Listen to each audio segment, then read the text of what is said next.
जैसे ही मुख्य दरवाजा खुला, बासी धूल की गंध के साथ दाल तड़के की धीमी धीमी महक फैल गई।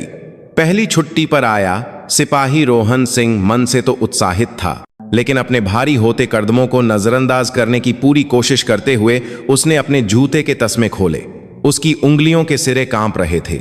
उसने कभी नहीं सोचा था कि अपने ही परिवार का सामना करना इतना खौफनाक हो सकता है। रोहन, तुम आ गए? रसोई से उसकी मां की खुशी भरी आवाज गूंजी और उसी पल बैठक की बत्ती जल गई। अचानक सारी बातचीत और सांसों की आवाजें थम सी गईं। सफेद लाइट की रोशनी ने जो दिखाया वह था फौज की वर्दी पर भारीपन से बैठे गहरे नीले घाव के निशान, त्वचा पर उंगलियों के क्रूर निशान और सूजी हुई आंखें। रोहन ने तुरंत अपनी टोपी को और नीचे खींचने की कोशिश की, लेकिन तब तक उसकी मां पास आ चुकी थी और उसने उसकी ठुड्डी ऊपर उठा दी। तुम तो कहते थे कि यह ट्रेनिंग की वजह से है। यह ट्रेनिंग थी या कोई जंग? कांपती हुई आवाज जल्द ही एक चीख में बदल गई। पिता ने अपनी मुट्ठियां भींच लीं और होंठ काटने लगे, जबकि छोटी बहन के हाथ से गिलास छूट गया और उसके टूटने की तीखी आवाज कमरे में गूंज उठी।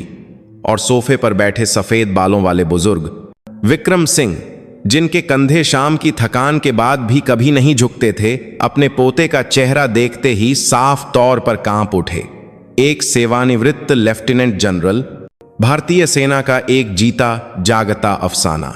वह एक ऐसे चट्टान जैसे इंसान थे जिन्होंने जंग के मैदान जैसे अपने फौजी जीवन में भी कभी अपने चेहरे का भाव नहीं बदलने दिया था। लेकिन अब उनकी लाल हो चुकी आंखों में नसें उभर आई थीं और उनकी सांसें ऐसी चल रही थीं मानो कोई लोहे के टुकड़े निगल रहा हो।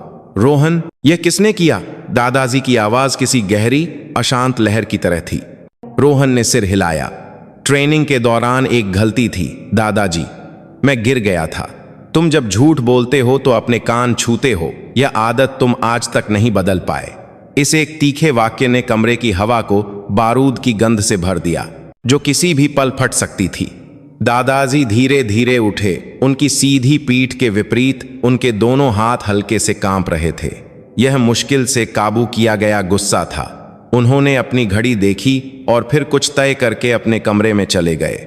और फिर अपनी वर्दी के ऊपर रखे पारदर्शी प्लास्टिक कवर को फाड़ते हुए उन्होंने अपनी 3 सितारों वाली ड्रेस यूनिफॉर्म निकाली। रोहन की आंखें फटी की फटी रह गईं और उसकी मां की सांसें अटक गईं। शीशे की अलमारी धूल से ढकी थी, लेकिन उसके अंदर चांदी के कंधे के सितारे किसी तलवार की धार की तरह चमक रहे थे। दादाजी एक एक करके बटन लगाते हुए बुदबुदाए, यह भी वही वर्दी है, चाहे सेवानिवृत्त ही सही, और मैं अभी मरा नहीं हूं। वर्दी पहनकर वह आईने के सामने खड़े हुए। युद्ध और समय की झुर्रियों के बीच से एक फौलादी मशीन फिर से जिंदा हो उठी थी। जैसे ही उनके कंधों पर 3 सितारे चमके, बैठक में लौटे विक्रम सिंह अब एक सेवानिवृत्त बुजुर्ग नहीं थे। उन्होंने सीधे दीवार पर टंगे अपने पुराने कोर के झंडे को उठाया, उसे लपेटा और रोहन के कंधे पर हाथ रखा। खामोशी में एक सन्नाटा पसर गया। विक्रम सिंह ने अपने परिवार की ओर दृढ़ता से सिर हिलाया। हम अभी यूनिट जा रहे हैं। पिता ने उन्हें रोकने की कोशिश की। पिताजी, आप सेवानिवृत्त हो चुके हैं, रात में वहां जाना। एक फौजी सेवानिवृत्त हो सकता है, लेकिन उसका न्याय का जज्बा हमेशा ड्यूटी पर रहता है। दादाजी ने अपना फोन निकाला, एक छोटा नंबर डायल किया और एक सैन्य अभियान का आदेश देने वाले अंदाज में धीमी लेकिन स्पष्ट आवाज में कहा, मैं विक्रम सिंह बोल रहा हूं, तुरंत एक गाड़ी तैयार करो, मंजिल JXX इन्फेंट्री डिवीजन। स्पीकर के दूसरी तरफ से अनुशासन में डूबी आवाज आई, जी सर। उन्होंने फोन काटा और अपने फौजी जूते पहने। उनके भारी कदमों से जमीन कांपती हुई महसूस हो रही थी जब वह दरवाजे की ओर बढ़े। दरवाजे का हैंडल घुमा और बैठक की हवा एक पल के लिए बर्फीली हो गई। रोहन ने अपनी मुट्ठियां भींच लीं और बड़ी मुश्किल से अपना थूक निगला। दादाजी की पीठ के पीछे अंधेरा रात का नजारा ऐसा लग रहा था मानो कोई बिजली गिरी हो। उसकी बहन चुपचाप रो रही थी और मां ने रोहन का हाथ पकड़ लिया। पिता कुछ देर झिझके, लेकिन फिर दरवाजा पार कर चुके विक्रम सिंह की पीठ को देखकर उन्होंने आखिरकार सैल्यूट किया। दरवाजा जोर से बंद होने की आवाज के साथ ही शांत घर तूफान के केंद्र में बदल गया और उस रात 3 सितारों ने फिर से चलना शुरू कर दिया था। इस वीडियो को देखने के बाद अगर आपको यह कहानी पसंद आई हो तो कृपया सब्सक्राइब करें और लाइक करें। यह मेरे वीडियो बनाने में बहुत मदद करता है। धन्यवाद। शांत सुबह की सड़क को एक मिलिट्री जीप ने चीर दिया। हेडलाइट्स काली डामर की सड़क को चाटती हुई आगे का रास्ता बना रही थीं, जबकि विक्रम सिंह आगे की सीट पर बिना एक पल के लिए भी आंखें झपकाए बैठे थे। कसकर बंधी वर्दी का कॉलर उनका गला घोंट रहा था, लेकिन वह इस दबाव को बहुत पहले भूल चुके थे। उनके दिमाग में केवल एक ही दृश्य था, उनके पोते का घावों से भरा चेहरा और उसकी कांपती आंखें। जब वे गार्ड पोस्ट से गुजरे तो संतरी जीप की पिछली खिड़की पर लगे 3 सितारों को देखकर जम गया। उसके हाथ अपने आप सैल्यूट की मुद्रा में उठ गए, लेकिन हेलमेट के नीचे एक अनजाना डर उभर रहा था। विक्रम सिंह ने बिना कुछ कहे सैल्यूट का जवाब दिया। उनके चौकोर जबड़े की नसें तन गई थीं। जब गाड़ी कंपनी बैरक के पास एक अंधेरे मैदान में रुकी तो वे दरवाजा पूरी तरह खुलने से पहले ही जमीन पर उतर चुके थे। जब भी उनके जूतों की एडी कंक्रीट से टकराती, सुबह की ठंडी हवा लोहे की आवाज की तरह कांप उठती थी। बैरक का गलियारा अंधेरे में बेचैन सांसों को निगल रहा था। नाइट ड्यूटी ऑफिसर घबराकर बत्तियां जलाता हुआ दौड़ा, लेकिन विक्रम सिंह के रौबदार अंदाज के आगे उसकी जुबान नहीं खुली। भले ही वह एक सेवानिवृत्त जनरल थे, लेकिन ऑपरेशन के समय में बिना अनुमति के घुसना नियमों का स्पष्ट उल्लंघन था। पर वह अब रैंक से बढ़कर एक अफसाना बन चुके थे। ड्यूटी ऑफिसर ने नियमों के बारे में सोचा, लेकिन फिर हार मान ली और उनके पीछे तनाव की स्थिति में चलने लगा। अचानक एक पुराने स्पीकर से सुबह का बिगुल बजा। पूरी कंपनी उठने के लिए तैयार। आवाज फटी हुई थी, लेकिन उसमें अनुशासन था। उसी पल बैरक के स्टील के दरवाजे डोमिनो की तरह एक के बाद एक खड़खड़ाकर खुले। आंखें मलते हुए बाहर निकले सैनिक गलियारे की धुंधली रोशनी में कतार में खड़े हो गए और बाथरूम की चप्पलों की घिसने की आवाज और टोपियों को ठीक करने की आवाजें आपस में मिल गईं। विक्रम सिंह ने सोई हुई इमारत को जगाकर खड़ा कर देने वाले इस दृश्य को चुपचाप देखा। ये किसी के बच्चे थे, किसी का भविष्य थे, और उनमें से एक उनका सबसे प्यारा पोता था। उनकी नजरें सैनिकों के चेहरों पर घूम रही थीं और उन्हें ऐसा लगा जैसे वे कतार के पीछे छिपे अपराधबोध और तनाव को साफ देख सकते हैं। कंपनी कमांडर, सामने आओ, विक्रम सिंह ने धीमी आवाज में आदेश दिया। कंपनी कमांडर जमे हुए चेहरे के साथ आगे बढ़ा। वह अभी भी स्थिति को समझ नहीं पा रहा था, बस उसका गला सूख रहा था। मैं JXX डिवीजन का company commander major Sameer Verma हूं। इस समय कंपनी के सभी जवानों की सूची लाओ। एक छोटा सा वाक्य सर्दियों की हवा की तरह उसके गले से गुजरा। मेजर वर्मा को अब जाकर एहसास हुआ कि यह कोई मामूली व्यक्ति नहीं है। जब तक सूची तैयार हो रही थी, सैनिकों के बीच तनाव बढ़ गया था। दूर से यूनिट के लाउडस्पीकर के बजने की आवाज आई और ड्यूटी ऑफिसर से फोन पर बात करने के बाद बटालियन कमांडर दौड़ा चला आ रहा था। पहली बार समीर वर्मा की आंखों ने विक्रम सिंह के कंधे के सितारों को ठीक से देखा। 3 सितारे। उसकी सांसें अटक गईं। सुबह की धुंध में कंट्रोल रूम तक अभी तक यह खबर नहीं पहुंची थी, लेकिन इन पुराने सितारों में अभी भी वजन था। मेजर वर्मा ने सम्मानपूर्वक सैल्यूट किया। जनरल साहब, इस समय कंपनी के जवान, तुम्हारी लापरवाही का समय पहले ही बीत चुका है। मैं अपने पोते के चेहरे जितना साफ सबूत देखकर आया हूं। विक्रम सिंह की आवाज धीमी थी, लेकिन गलियारे की दीवारों से गूंज रही थी। मेजर वर्मा की आंखों में घबराहट थी। मुझे बताया गया था कि यह ट्रेनिंग के दौरान हुआ एक हादसा था। मुझे दोबारा कहने पर मजबूर मत करो। विक्रम सिंह ने सूची ली और एक नाम पर अपनी उंगली रखी, नायक राजवीर राणा। फिर एक और, लांस नायक पवन कुमार। कागज पर छपी स्याही से ज्यादा गहरी नफरत उनकी उंगली के सिरे से फैल रही थी। उन्होंने मुड़कर सैनिकों को देखा। राजवीर राणा, कतार के अंत में उसका कठोर चेहरा और तन गया था। चौड़े कंधे और बड़ी मुट्ठियों वाला वह नायक, जो यह सोचकर जीता था कि वह यूनिट का राजा है, लेकिन इस आवाज के सामने उसका सारा रौब कांच के गिलास की तरह टूट गया। सामने आओ।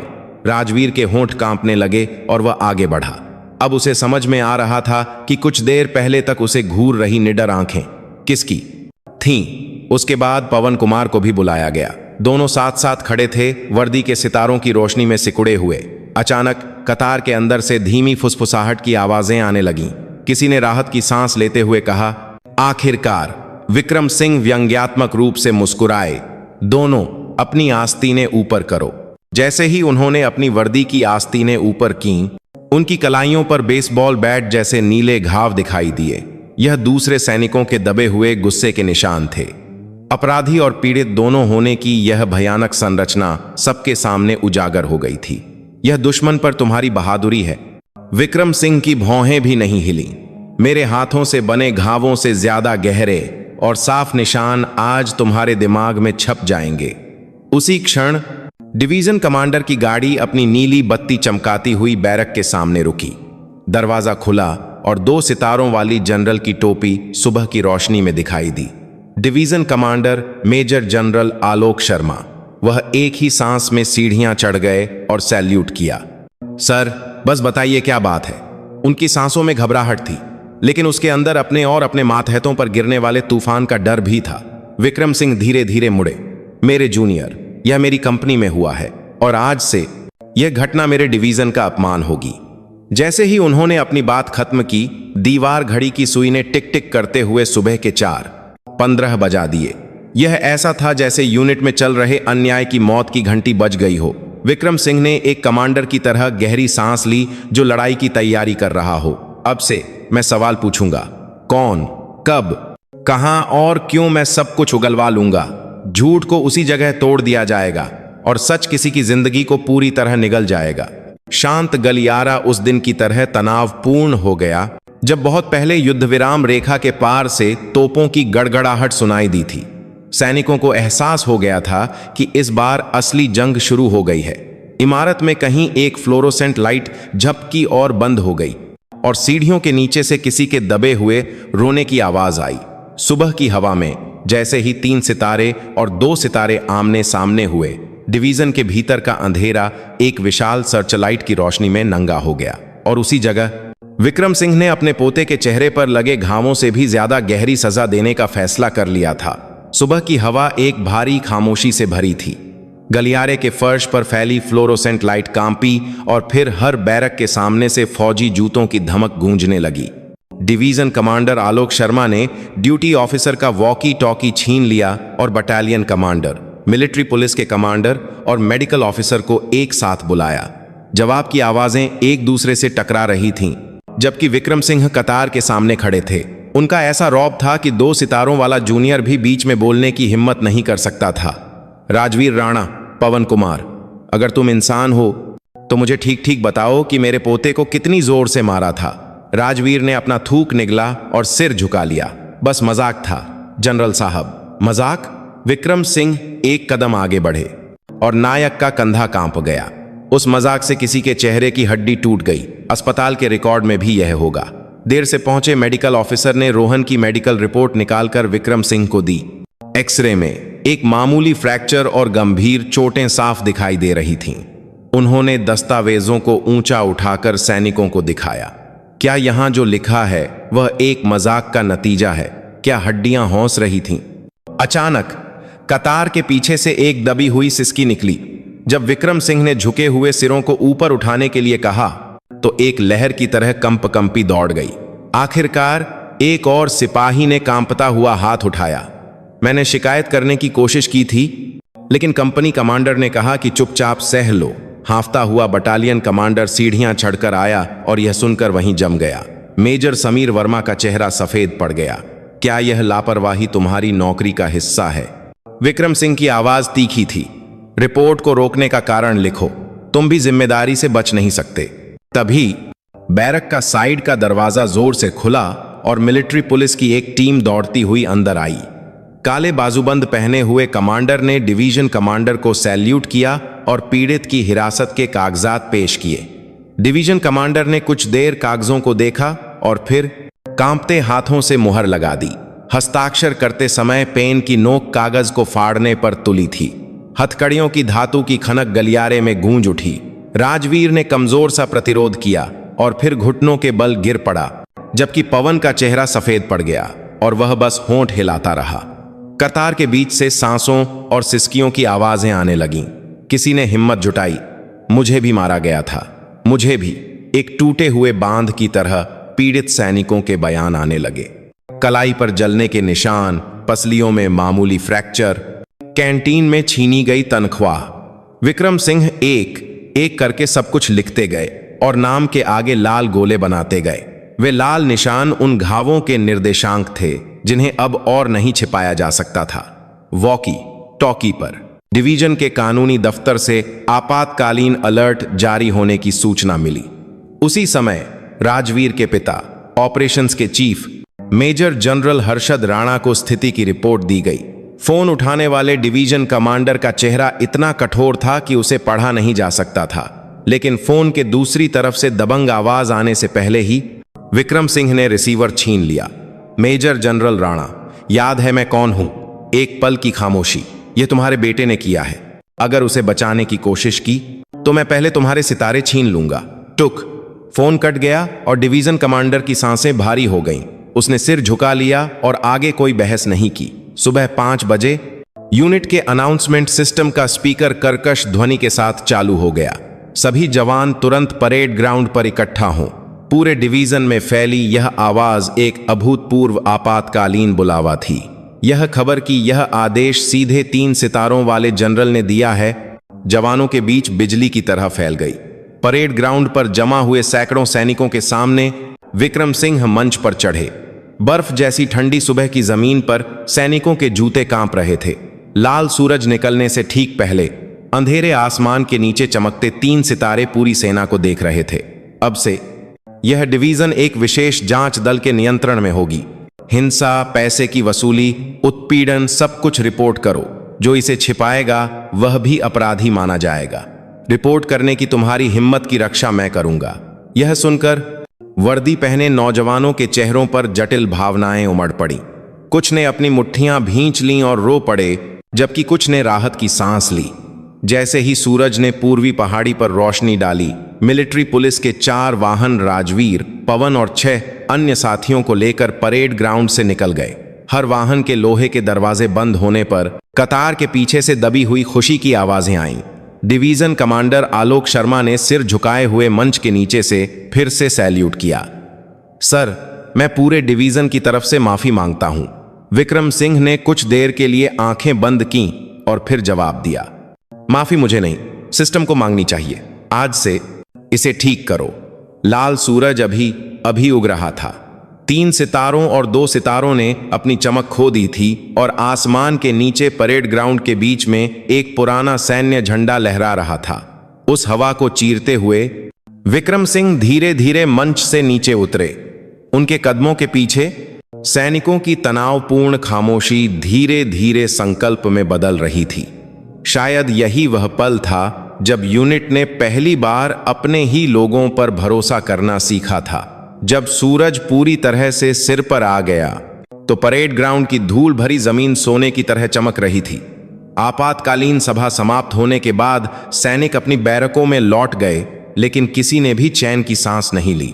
वर्दी की जेबों में चुपके से निकाले गए फोन लगातार कंपन कर रहे थे और कुछ ही घंटों में सोशल मीडिया और गुमनाम फोरम पर 3 सितारा जनरल डिवीजन में शीर्षक वाले पोस्ट की बाढ़ आ गई।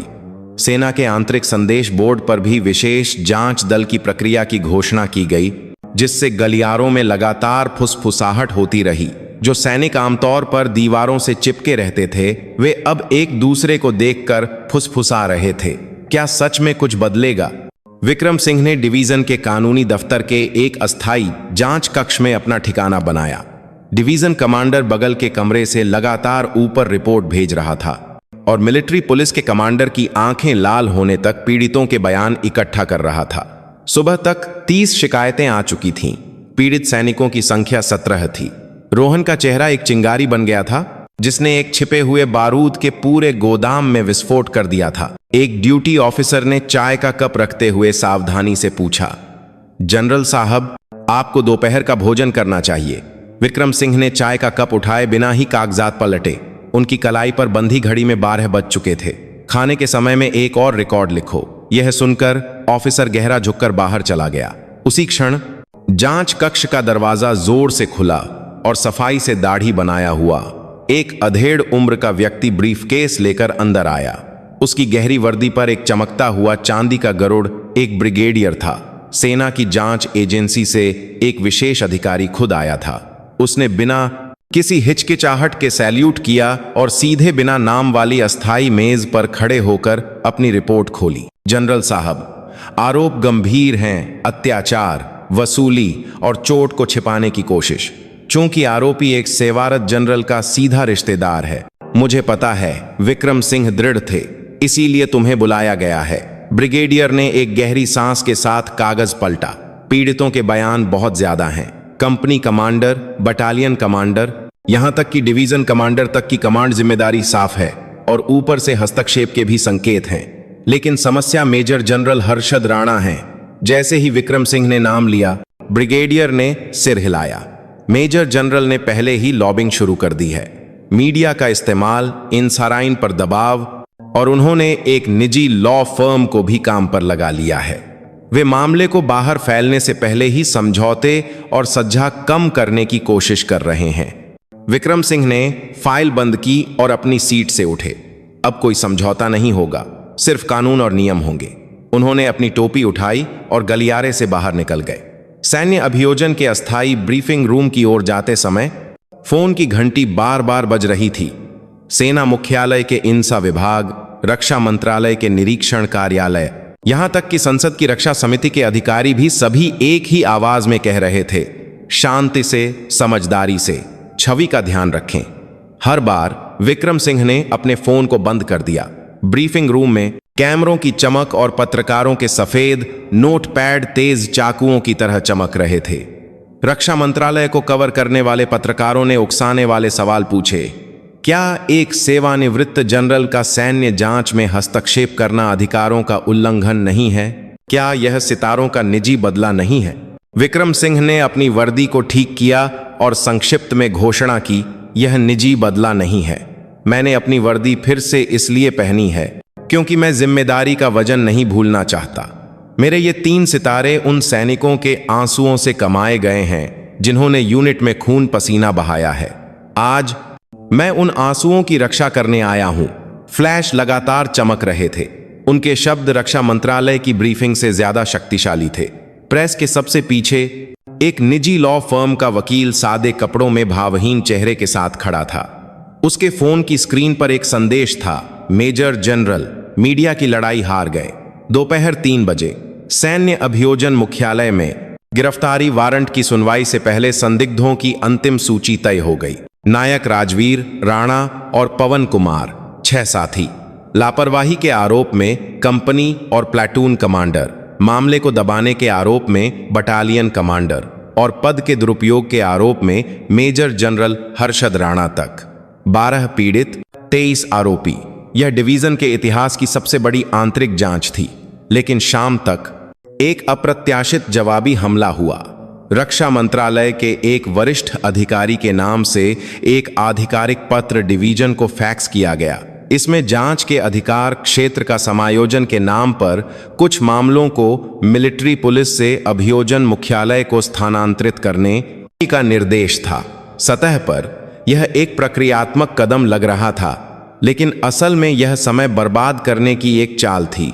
जांच मुख्यालय के गलियारे में तनावग्रस्त अधिकारी फैक्स की प्रतियां एक दूसरे को दिखाते हुए फुसफुसा रहे थे। क्या ऊपर वाले मामले को दबाने की कोशिश कर रहे हैं? विक्रम सिंह ने तुरंत ब्रिगेडियर को बुलाया। अगर हम उन्हें समय खींचने देते हैं तो सबूत गायब हो जाएंगे और पीड़ित फिर से चुप हो जाएंगे। ब्रिगेडियर झिझका। जनरल साहब, यह सैन्य अभियोजन से परे एक राजनीतिक मुद्दा है। अगर एक सेवानिवृत्त अधिकारी सामने रहता है तो इसका उल्टा असर हो सकता है। इसीलिए मेरी जरूरत है। विक्रम सिंह ने ब्रिगेडियर के कंधे पर थपथ पाया। एक सेवारत जांच अधिकारी के तौर पर तुम कानूनी प्रक्रिया को आगे बढ़ाओ। मैं पर्दे के पीछे से अपने पुराने संपर्कों का इस्तेमाल करके मीडिया, संसद और पूर्व सैनिक संगठनों को मनाऊंगा। देखते हैं हम दोनों में से कौन पहले गिरता है। उस रात सेना मुख्यालय की शाम की स्थिति बैठक एक अभूतपूर्व युद्ध क्षेत्र बन गई। मेजर जनरल हर्षद राणा ने वीडियो कॉन्फ्रेंस में अपने अधीनस्थ जनरलों पर चिल्लाया, यह बस एक सीनियर द्वारा की गई मामूली मारपीट थी। क्या तुम लोग युद्ध के दौरान हुई एक दुर्घटना जैसी चीज के लिए मेरी इज्जत को मिट्टी में मिला दोगे? उसकी मुट्ठी मेज पर पड़ी और मॉनिटर हिल गया। इसका मुकाबला सेना के जांच प्रमुख और सैन्य कानून का हवाला देने वाले कानूनी अधिकारी ने किया। मेजर जनरल, आपके बेटे ने गंभीर चोटें पहुंचाईं और मेडिकल रिकॉर्ड को हटाने का भी निर्देश दिया। सैन्य कानून के तहत यह गंभीर हमला और पद का दुरुपयोग है। अपराध बहुत गंभीर है। जब दर्जनों पन्नों की सबूत फाइल वास्तविक समय में साझा की गई तो बैठक में खामोशी छा गई। अगले दिन सुबह सभी अखबारों की सुर्खियां एक ही थीं। 3 सितारा जनरल के पोते पर हमला, आरोपी नायक का पिता, एक शक्तिशाली जनरल, सत्ता का दुरुपयोग और क्रूरता का पूरा सच। कोई अपवाद नहीं। ऑपरेशंस के चीफ मेजर जनरल की भी जांच शुरू। रोहन जिस सैन्य अस्पताल में इलाज के लिए गया था, वहां की लॉबी में भी वही खबर चल रही थी। पट्टी बांधे हुए उसके साथी सैनिक बार बार सिर घुमाकर उसे देख रहे थे। जब उनकी नजरें मिलीं तो रोहन ने बिना कुछ कहे सिर झुका लिया, लेकिन उसके सीने के अंदर कुछ गर्म चीज बड़ी हो रही थी। अब तक दबा हुआ अन्याय अब दुनिया के सामने आ रहा था। सुबह 10 बजे वारंट की सुनवाई के लिए अदालत के गलियारे में राजवीर राणा हथकड़ियों में झकड़ा हुआ आया। मीडिया के कैमरों के शटर की आवाजें गूंज उठीं और उसके पीछे सैनिकों की दबी हुई खुशी और अजीब सी राहत भरी सांसें थीं। राजवीर की नजरें दूर खड़े अपने पिता मेजर जनरल राणा को ढूंढ रही थीं, लेकिन वह पत्रकारों से निपटने में इतने व्यस्त थे कि उन्होंने ध्यान नहीं दिया। उसी पल बेटे को पहली बार एहसास हुआ कि जिस सत्ता पर वह भरोसा करता था वह सबसे पहले उसी से मुंह मोड़ने वाली थी। इस बीच रोहन की कंपनी की बैरक में बिस्तरों की नई व्यवस्था की जा रही थी। कंपनी कमांडर को पद से हटा दिया गया था और बटालियन कमांडर को भी प्रतीक्षा में रखा गया था। उनकी जगह पर आए नए मेजर ने अपनी पहली हाजिरी में चुपचाप घोषणा की, जब एक सैनिक दूसरे सैनिक को मारता है तो यह अपने आप को गोली मारने जैसा है। सैनिक पहले की तरह नजरें नहीं झुका रहे थे। इसके बजाय कहीं से धीमी तालियों की आवाज उठी और वह तालियां धीरे धीरे पूरे गलियारे में फैल गईं। और उसी समय संसद की रक्षा समिति के कमरे में विक्रम सिंह एक गवाह के रूप में खड़े थे। अपनी सेवानिवृत्ति के सम्मान को त्याग कर भी वह मंच पर चढ़े और एक बड़ी और दृढ़ आवाज में कहा, सेना को रैंक से नहीं बल्कि मिशन से चलना चाहिए। 3 सितारे, 2 सितारे और एक सिपाही, सभी का अस्तित्व एक सैनिक की सुरक्षा के लिए होना चाहिए। मैं उम्मीद करता हूं कि आज का यह दिन एक ऐसी शुरुआत होगी जहां हमारी सेना फिर कभी एक सैनिक के खून को लागत के रूप में नहीं गिनेगी। माइक से गूंजती आवाज पत्रकारों के लैपटॉप की बोर्ड की आवाजों के साथ मिल गई। उन्होंने दर्शकों में सबसे पीछे बैठे किसी व्यक्ति की ओर सिर हिलाया। वहां पट्टी हटाए हुए लेकिन अभी भी निशान के साथ उनका पोता रोहन हवलदार के नए रैंक के साथ खड़ा था। विक्रम सिंह की नजरें शांत थीं, लेकिन उनमें दशकों के युद्ध में भी न बुझने वाली एक ज्वाला फिर से जल उठी थी। संसद भवन के स्तंभों के बीच से गर्मियों की हल्की धूप आ रही थी और उस रोशनी ने बुजुर्ग जनरल के वर्दी के सितारों को एक बार फिर सुनहला कर दिया था। सितारे पहले से थोड़े फीके पड़ गए थे, लेकिन उनकी चमक पहले से कहीं ज्यादा गर्म थी। सेना के अभियोजकों द्वारा जब्त किए गए डिवीजन के कमांड कंट्रोल रूम के सर्वर रूम में धातु की अलमारियों पर लगे लाल रंग के सबूत सील करने वाले स्टिकर हवा में फड़फड़ा रहे थे। ऑपरेशंस के chief major general Harshad Rana का कार्यालय भी कोई अपवाद नहीं था। सुबह 3 बजे जब सैन्य पुलिस ने धावा बोला तो सहायक अधिकारियों ने दस्तावेजों को श्रेडर में डालने की कोशिश की, लेकिन मोटर के ज्यादा गर्म होने से रुकने तक खेल खत्म हो चुका था। बारकोड लगे हर बक्से पर पद का दुरुपयोग और सबूत मिटाने की कोशिश के आरोप बड़े बड़े अक्षरों में लिखे थे। चमकते हुए सर्वर के सामने विक्रम सिंह चुपचाप यूएसबी में डेटा कॉपी होने की प्रक्रिया को देख रहे थे। 70 वर्ष से अधिक उम्र के होने के कारण उनकी आंखों में थकान की नसें थीं, लेकिन उनका ध्यान एक पल के लिए भी नहीं भटका। उसी समय दिल्ली के एक सैन्य न्यायालय में एक विशेष रूप से गठित पीठ के न्यायाधीश रात भर रिकॉर्ड पढ़ रहे थे। 12 आरोपी, 3 आरोप पत्र सैन्य अदालत के प्रवेश द्वार के बाहर। हर समाचार चैनल के माइक पर लगे लोगों के स्टिकर नियॉन की तरह चमक रहे थे। जनरल के बेटे पर हमला जैसी सनसनीखेज सुर्खियों से व्यूज बटोरने का समय अब बीत चुका था। अब यह मामला सैन्य मानवाधिकार, सत्ता के गठजोड़ और संस्थागत सुधार के 3 तरफा तूफान के केंद्र में प्रवेश कर चुका था। मुकदमे से पहले जमानत की अर्जी खारिज होने के ठीक बाद राजवीर राणा ने जेल की कोठरी में लेटे हुए अपना सिर 3 बार दीवार पर मारा। पिताजी ने मुझे छोड़ दिया। उसके फटे हुए माथे से खून बह रहा था। एक गार्ड ने मुलाकात कक्ष से आए फोन को उठाया और चरमराहट के साथ लोहे का दरवाजा खोला। रिसीवर के दूसरी तरफ मेजर जनरल राणा की आवाज पहले से बिल्कुल अलग थी।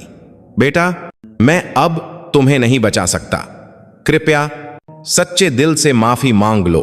फोन कटने के बाद राजवीर बिना आवाज के रोया। सत्ता की कुर्सी पर बैठे हुए कभी न सुनाई देने वाली निराशा की खामोशी कोठरी की छत पर गूंज रही थी।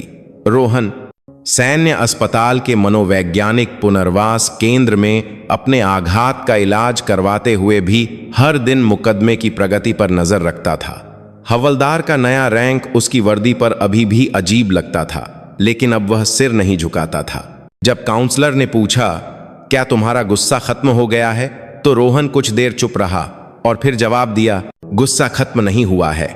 उसने अपनी दिशा बदल ली है। अब मैं किसी की ढाल बनना चाहता हूं। उसकी आवाज में अब कोई लड़खड़ाहट नहीं थी। जब जून के अंत में मानसून उत्तर की ओर बढ़ रहा था, तो संसद की रक्षा समिति ने एक औपचारिक सुनवाई की।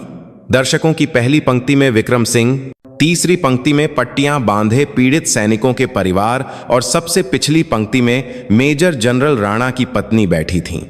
गवाह के तौर पर खड़े सेना के जांच प्रमुख ने सेना में दुर्व्यवहार को समाप्त करने के लिए 5 सूत्रीय योजना का मसौदा पेश किया।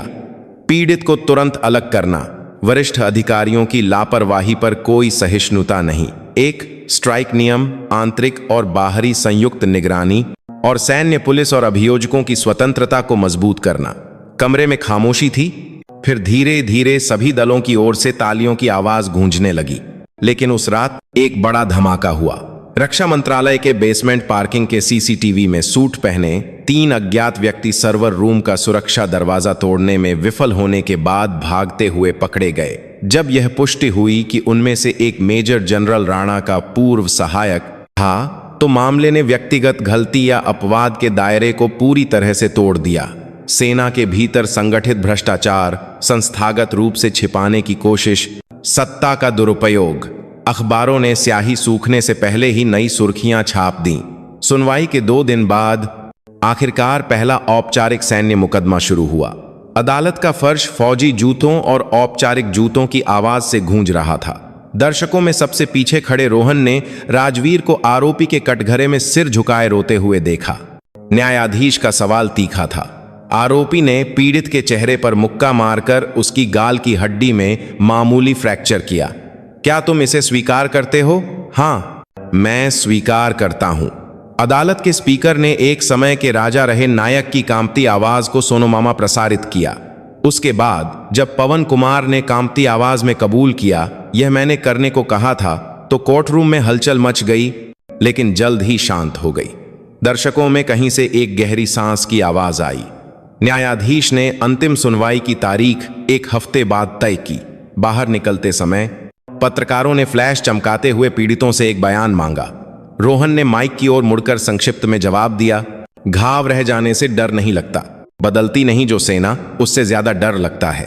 यह बात सीधे शाम की खबरों की सुर्खी बन गई। उस सप्ताहांत विक्रम सिंह राष्ट्रीय युद्ध स्मारक पर आयोजित एक समारोह में शामिल हुए। उन्होंने वर्दी नहीं पहनी थी, लेकिन सफेद बालों के नीचे उनके खड़े होने का अंदाज ही यह बताने के लिए काफी था कि वह एक फौजी हैं। स्मारक पर मौन रखने के बाद उन्होंने बिना किसी पत्रकार के चुपचाप रोहन को बुलाया। मुझे डर था कि तुम नफरत में टूट जाओगे। रोहन ने सिर उठाया। आप मेरे साथ खड़े थे दादाजी। उनके पास से गुजरते हुए एक युद्ध वेटरन के परिवार ने कहा, जनरल साहब, आपने बहुत अच्छा किया। विक्रम सिंह ने उस सम्मान को स्वीकार किया और आने वाले तूफान के अंत का अंदाजा लगाया। मुकदमा, सजा, संस्थागत सुधार, यह सब तो बस शुरुआत थी। लेकिन उनके पोते की आंखों में चमकती निडर रोशनी उस युग की बेड़ियों को तोड़ने वाली एक मशाल की तरह लग रही थी, जिससे वह खुद कभी बाहर नहीं निकल पाए थे। अंतिम सुनवाई से एक दिन पहले सैन्य सुरक्षा एजेंसी के अधिकारियों ने गवाह सुरक्षा प्रक्रिया के तहत 6 पीड़ित सैनिकों को एक गुप्त स्थान पर पहुंचाया। रास्ते में एक काली सेडान ने उनका पीछा किया, लेकिन फिर हार मान ली। हालांकि टायरों के जलने के निशान एक डरावनी धमकी छोड़ गए थे। अगले दिन सैन्य पुलिस ने सेडान से उंगलियों के निशान लिए और पुष्टि की कि वे मेजर जनरल राणा के एक करीबी सेवानिवृत्त अधिकारी के थे।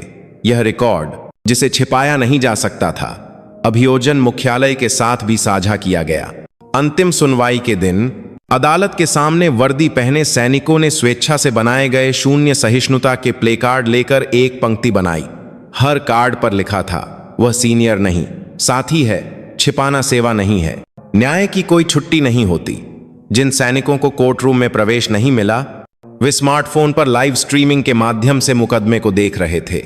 फैसला दोपहर 3 बजे सुनाया जाना था। अदालत की घड़ी की सुई ने खटाक की आवाज के साथ ठीक समय बताया।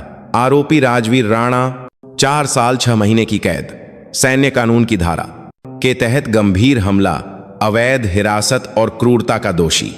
आरोपी पवन कुमार 3 साल की कैद, 6 अन्य साथी 1 साल 6 महीने से 2 साल तक की कैद।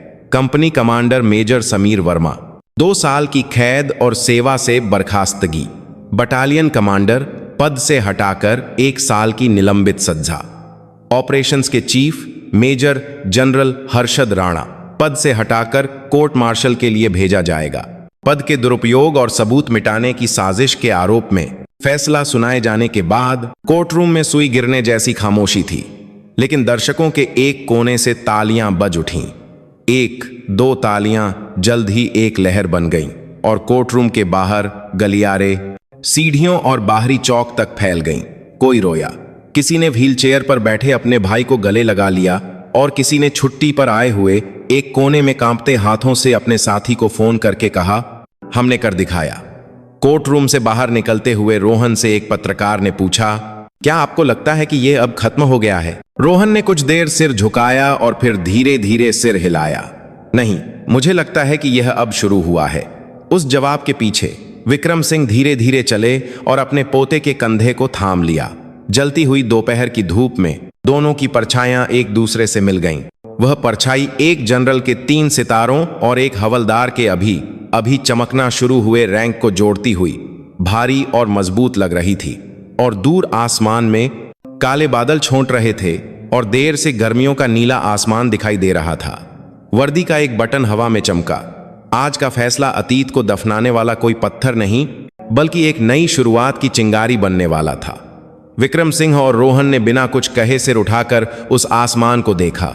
नीले आसमान के बीच से कुछ पारदर्शी लेकिन स्पष्ट वादा बह रहा था। मुकदमे के बाद भी यूनिट के अंदर और बाहर की हवा अभी भी अंगारों की तरह दहक रही थी।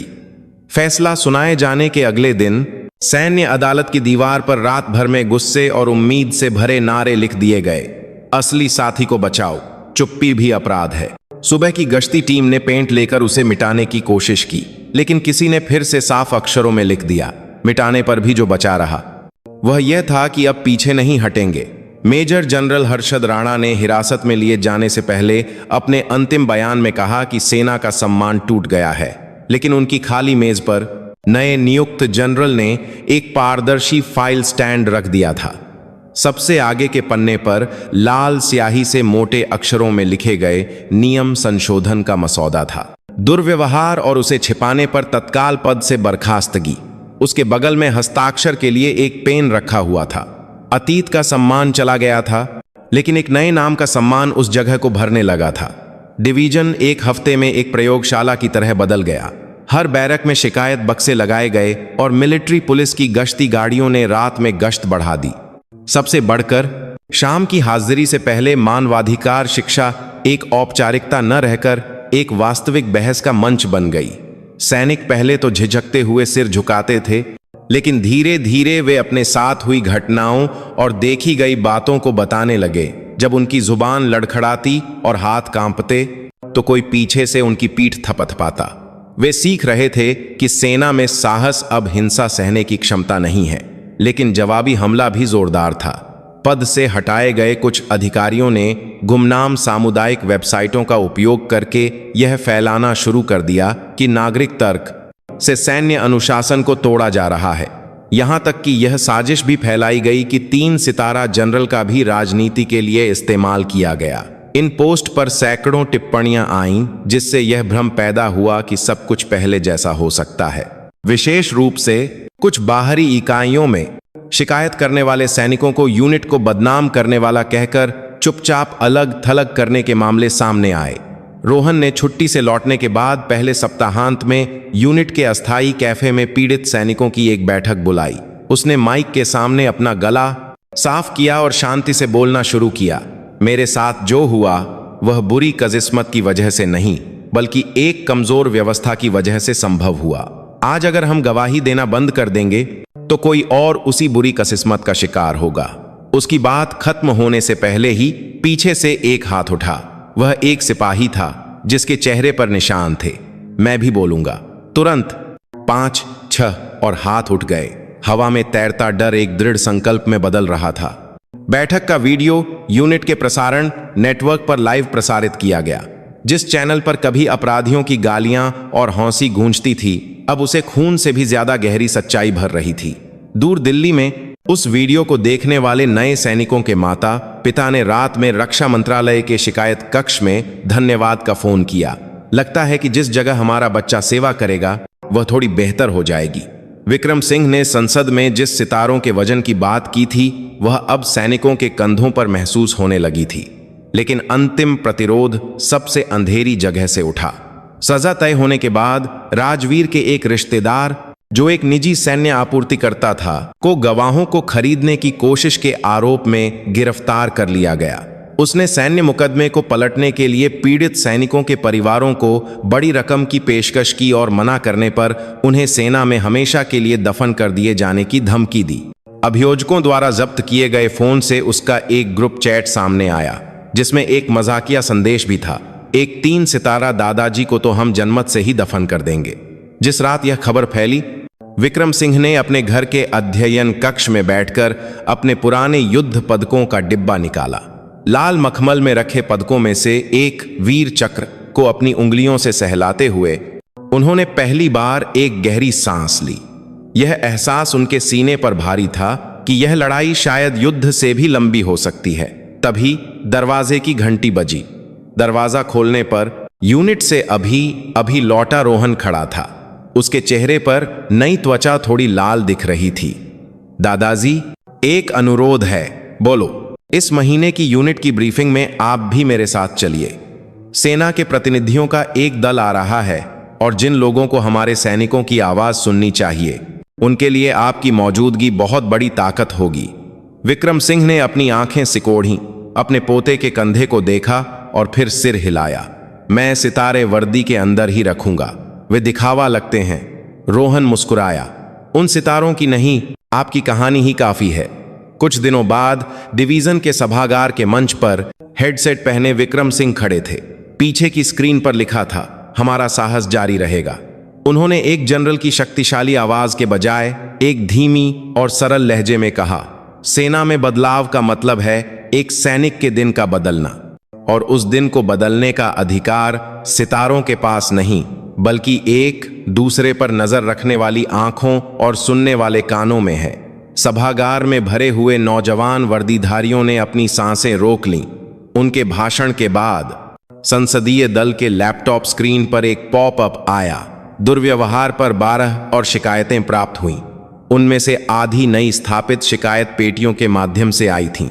दल के एक सदस्य ने नोट बनाते हुए बगल वाले से फुसफुसाया, मामले कम होने के बजाय और बढ़ गए हैं। बगल की सीट पर बैठे एक सांसद ने धीरे से जवाब दिया, दबी हुई आवाजें अब बाहर आ रही हैं। यह सही दिशा में पहला कदम है। सभागार से बाहर निकलते हुए गलियारे में रोहन ने अपने दादाजी से पूछा, क्या आज हमने हमारी सेना को थोड़ा बदला है? विक्रम सिंह ने कुछ देर सोचा और फिर जवाब दिया, चट्टान एक बार में नहीं टूटती, लेकिन दरार पड़ चुकी है। जहां मैंने नंगे हाथों से वार किया है वहां तुम अपने दोनों हाथ लगाओगे। दोनों एक दूसरे को देखकर मुस्कुराए। पश्चिम के बादलों से भरी दोपहर की आसमान की रोशनी सभागार की खिड़की से अंदर आ रही थी। सीढ़ियों के नीचे सैनिक इकट्ठा होकर सेल्फी ले रहे थे। उनके पीछे शिकायत की सुरक्षा का पोस्टर हवा में लहरा रहा था और उस पर लाल अक्षरों में लिखे डर से बढ़कर न्याय शब्द चमक रहे थे। चट्टान में रिश्ते पानी की बूंदों जैसे इस छोटे से बदलाव पर शायद कोई हंसे, लेकिन जैसे वह चट्टान कभी एक बड़ी बाढ़ के सामने ढह जाती है, वैसे ही सेना नामक यह विशाल संस्था भी धीरे धीरे टूटने लगी थी। और उस दरार से जो गुस्सा वह गुस्से से बनी किसी चीज से ज्यादा मजबूत एकजुटता थी। गर्मियों के अंत की रात की हवा ने यूनिट के परेड ग्राउंड को रेशम की तरह ढक दिया और रात के अभ्यास के बाद सैनिकों ने पसीने से लथपथ सांसें छोड़ी। जिस जमीन पर कभी डर और चुप्पी का राज था, वहां अब एक दूसरे का नाम पुकारने की आवाजें गूंज रही थीं। बहुत अच्छा किया एंड इंडी लेक इंडी बॉट साथी। यह छोटा लेकिन स्पष्ट संबोधन अंधेरे आसमान को ऊपर उठा रहा था। लाइट बंद होने के बाद भी बैरक के गलियारे में एक धीमी रोशनी बची हुई थी। नए स्थापित परामर्श कक्ष के दरवाजे के सामने रोहन ने लंबी झिझक के बाद हैंडल घुमाया। दीवार के एक तरफ साथी सहायता केंद्र 24 घंटे का साइन बोर्ड चमक रहा था और मेज पर चुपचाप जले हुए फोन की रखवाली करता हुआ एक जूनियर सैनिक था। उस जूनियर ने रोहन को देखकर धीमी आवाज में रिपोर्ट किया, अभी एक और परामर्श का अनुरोध आया है हवलदार साहब। रोहन ने सिर हिलाया और आवेदन पत्र को देखा। टेढ़े मेढ़े अक्षरों में लिखा एक वाक्य, हर सुबह अभी भी बुरे सपने आते हैं, उसके दिल को छू गया। उसने पेन से लिखा, कल 10 बजे व्यक्तिगत परामर्श। यह एक छोटा सा वादा था, लेकिन किसी की रात की रक्षा करने वाला एक मजबूत सुरक्षा जाल था। उसी समय डिवीजन कमांडर के कार्यालय में मेजर जनरल आलोक शर्मा की जगह नई commander major general Sonam Mishra देर रात की कॉफी पीते हुए एक रिपोर्ट की समीक्षा कर रही थीं। वह अपनी पीढ़ी की एक असाधारण अधिकारी थीं, जिन्हें शून्य सहिष्णुता कार्यक्रम को डिजाइन करने के लिए जाना जाता था। डेस्क लैंप की रोशनी जब कागजों पर पड़ी तो लाल मुहर लगा एक इंसा आदेश सामने आया। राजवीर राणा पवन कुमार सेवा से बर्खास्तगी का आदेश लागू। मेजर जनरल मिश्रा ने एक गहरी सांस ली और हस्ताक्षर किए। स्याही सूखने से पहले ही उन्होंने फोन उठाकर प्रत्येक कमांडर को अनुवर्ती प्रशिक्षण योजनाओं का निर्देश दिया। सजा अंत नहीं है। अब से सुनिश्चित करें कि रोजमर्रा की संस्कृति बदल रही है। रिसीवर के दूसरी तरफ से जी मैडम जैसे जवाब एक के बाद एक आए। सुबह 3 बजे एक राजमार्ग पर दौड़ते हुए 1 टन के ट्रक में मिलिट्री पुलिस के जवान अपनी ड्यूटी बदलते हुए नींद भगा रहे थे। ट्रक के पिछले हिस्से में सैन्य आपूर्ति में रिश्वतखोरी के आरोप में गिरफ्तार आपूर्तिकर्ता और 2 साथी हथकड़ियों में बैठे थे। खिड़की के बाहर से गुजरती स्ट्रीट लाइटें जब भी कैमरे के फ्लैश की तरह चमकती तो वह व्यक्ति कांप उठता। एक हवलदार ने सामने की सीट से वायरलेस पर संदेश भेजा, केंद्रीय जांच दल तक पहुंचने में 23 मिनट। एक छोटा सा पुष्टि का संकेत वापस आया। जिस सड़क पर केवल हवा की आवाज थी, वहां किसी का विशेषाधिकार एक खड़खड़ाती लोहे की कड़ी में जंग खा रहा था। इस बीच दिल्ली के एक रक्षा सम्मेलन हॉल में सैन्य मानवाधिकार और संस्कृति नवाचार की घोषणा के लिए रिहर्सल चल रही थी। मेजबान क्यू कार्ड पर लिखे वक्ताओं के क्रम की जांच कर रहा था और अंतिम वक्ता के रूप में दर्ज नाम सेवानिवृत्त लेफ्टिनेंट जनरल विक्रम सिंह पर एक हाइलाइटर से निशान लगा था। कार्यक्रम के निदेशक ने मंच पर घूमते हुए पूछा, क्या आपको जनरल साहब का भाषण मिला है? एक कर्मचारी ने सिर हिलाया, अभी नहीं। उन्होंने कहा है कि वे यहां आकर सीधे बोलेंगे। इस अप्रत्याशित भाषण ने यह तनाव बढ़ा दिया था कि कल ही असली शुरुआत होगी। उस शाम विक्रम सिंह अपने पुराने दोस्त और साथी सेवानिवृत्त मेजर जनरल यशपाल शर्मा से मिलने गए। दोनों ने एक पुराने अब बंद हो चुके ऑफिसर्स क्लब के सामने एक छोटी सी दुकान पर शराब के गिलास टकराए। क्लब के लोहे के दरवाजे पर अभी भी प्रवेश वर्जित का एक धुंधला निशान था और नीली प्लास्टिक की कुर्सियों के पार गर्मियों के कीड़ों की तीखी आवाज आ रही थी। विक्रम सिंह ने गिलास खाली करते हुए बुदबुदाया, एक जमाना था जब यह दरवाजा सत्ता का प्रतीक था। यशपाल शर्मा कड़वाहट से मुस्कुराए, और अब यह अपराध की सजा बन गया है। जब खाने से भाप उठी तो दोनों बुजुर्ग कुछ देर चुप रहे। फिर विक्रम सिंह ने कहा, मुझे अभी भी नहीं पता कि कल पीड़ितों के सामने क्या कहना है। यशपाल शर्मा ने अपनी आंखों की झुर्रियों को गहरा करते हुए जवाब दिया, अगर झूठ दफन है तो माफी मांगो, अगर सच दफन है तो वादा करो, बस इतना ही काफी है। कार्यक्रम के दिन सुबह सम्मेलन हॉल में वर्दी पहने सैनिकों, नागरिक युवा संगठनों, युद्ध वेटरन्स और उनके परिवारों की एक विविध भीड़ थी। एक साइन बोर्ड पर लिखा था, नया झंडा घावों पर खड़ा किया जाता है। दर्शकों की लाइटें जलीं और रक्षा मंत्री के उद्घाटन भाषण के बाद विक्रम सिंह मंच के केंद्र में आए। उन्होंने वर्दी के बजाय सादे कपड़ों पर सिर्फ एक रक्षा मंत्रालय का बैज लगाया हुआ था। सैकड़ों निगाहों के बीच विक्रम सिंह ने माइक पकड़ा। उनका पहला शब्द अप्रत्याशित रूप से शांत था। जब एक सैनिक को मरने का आदेश मिलता है तो जो चीज उसे अपना डर निगलने में मदद करती है वह उसके साथी का हाथ होता है। आज हम जो बदलने की कोशिश कर रहे हैं वह यह सुनिश्चित करना है कि वह हाथ मारने वाला मुक्का नहीं बल्कि सहारा देने वाला एक स्तंभ बने। हॉल में बहती एयर कंडीशनर की हवा रुक सी गई और एक सन्नाटा छा गया। विक्रम सिंह ने अपनी उंगली से अधिकारियों और सैनिकों की सीटों की ओर इशारा किया। ये 3 सितारे, 2 सितारे, 1 सितारा, और यह बिना रैंक के कपड़े, इन सब पर एक ही शब्द अंकित है, भारत। उस नाम के सामने किसी किसी को मारने का अधिकार है। रैंक जिम्मेदारी का आकार है, हिंसा का तमगा नहीं। एक दृढ़ लेकिन कांपती नहीं आवाज ने देर से तालियों की गड़गड़ाहट पैदा की। पहले तो यह कुछ संकोची हाथ थे, लेकिन जल्द ही यह चारों ओर से झाग की तरफ फैल गए। रोहन ने अंतिम पंक्ति से अपनी भीगी आंखों के साथ खड़े होकर तालियां बजाईं और पीड़ित सैनिकों ने एक दूसरे को पकड़कर सिर उठाया। विदेशी पत्रकार भी अनुवादकों का उपयोग करके भारतीय सेना में सुधार, दिग्गज जनरल की वापसी जैसी सुर्खियां लिख रहे थे। भाषण के बाद एक प्रेस कॉन्फ्रेंस में विक्रम सिंह ने दृढ़ता से कहा, मैं जानता हूं कि आज घोषित नवाचार योजना अंत नहीं है। एक ऐसी जंग जिसमें गोलियां नहीं चलती अब बस शुरू हुई है। सवालों की बौछार हुई, लेकिन उन्होंने बस मुस्कुराते हुए रोहन को बुलाया और एक साथ मंच से नीचे उतर आए। जब भी फ्लैश चमकता, हवलदार का रैंक और बुजुर्ग जनरल की शर्ट का कफ बारी बारी से चमकता। कार्यक्रम समाप्त होने पर शाम का आसमान लाल हो गया और यूनिट की वापसी बसें सम्मेलन हॉल के सामने कतार में लग गईं।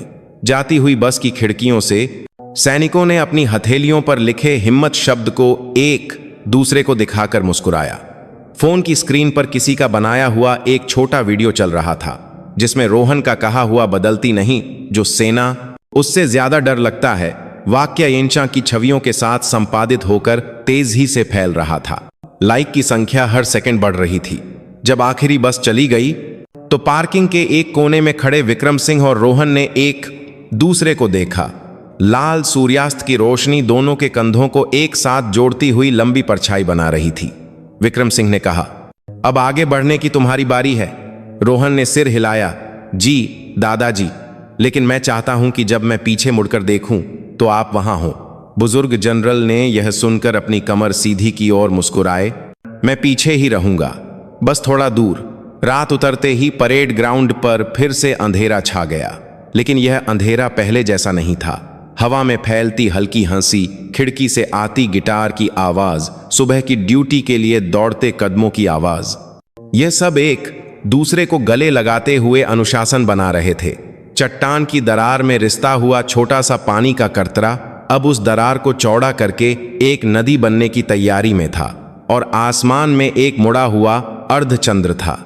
चांदनी के नीचे बैरक की हर खिड़की पर एक छोटा कागज का नारा लहरा रहा था, डर से बढ़कर न्याय। चमकते हुए सितारों जैसे अक्षर हवा में नाच रहे थे।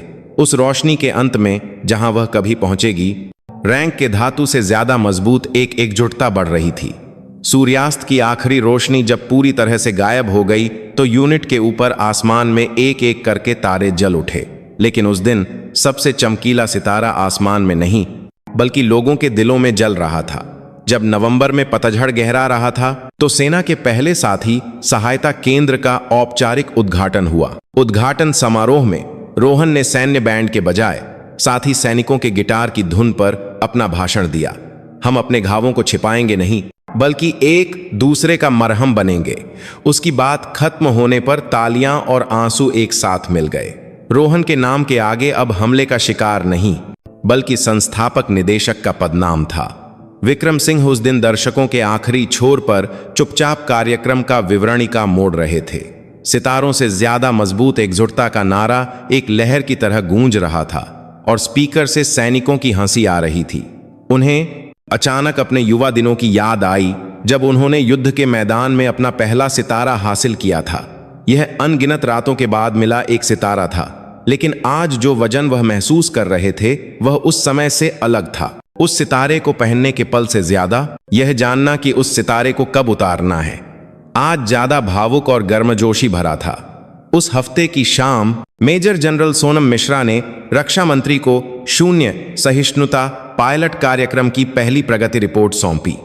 रिपोर्ट के कवर पर एक अपरिचित रूप से उच्च आंकड़ा था। शिकायत दर में 280% की वृद्धि, प्रतिशोध के मामले शून्य। मंत्री ने हस्ताक्षर करने के बाद मेजर जनरल की आंखों में देखकर पूछा, जमीनी स्तर पर सबसे बड़ा बदलाव क्या महसूस हो रहा है? मेजर जनरल मिश्रा ने कुछ देर सोचा और फिर जवाब दिया, अब रात की गार्ड ड्यूटी बदलते समय अच्छा काम किया कहना एक सामान्य अभिवादन बन गया है। वह छोटा सा वाक्य पूरी यूनिट की हवा बदल देता है। मंत्री ने सिर हिलाया। रिपोर्ट के नीचे एक छोटा सा वाक्य लिखा था, जिम्मेदारी ऊपर से शुरू होती है लेकिन बदलाव बगल से बढ़ता है। सर्दियों की पहली बर्फबारी के दिन एक पुराने युद्ध क्षेत्र की पुनर्स्थापना स्थल पर युद्ध वेटरन्स के लिए एक स्मारक समारोह आयोजित किया गया।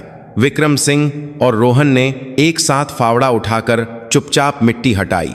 जब एक पत्रकार पास आया तो रोहन ने जवाब दिया, यह वह जगह है जहां अतीत में गोलियां गिरी थीं, लेकिन आज हम यहां संघर्ष के बजाय एक वादा दफना रहे हैं। कैमरे के अस्थिर फोकस ने 2 पीढ़ियों की परछाइयों को एक ही फ्रेम में कैद कर लिया। एक झुकी हुई कमर और एक सीधा कंधा, अलग अलग समय लेकिन एक ही दिशा में झुके हुए। उस रात बैरक की खिड़की के नीचे थोड़ी सी बर्फ जमा हो गई। एक जूनियर सैनिक ने चुपके से एक हैंड वार्मर निकालकर रोहन को दिया। हवलदार साहब, गर्म है ना?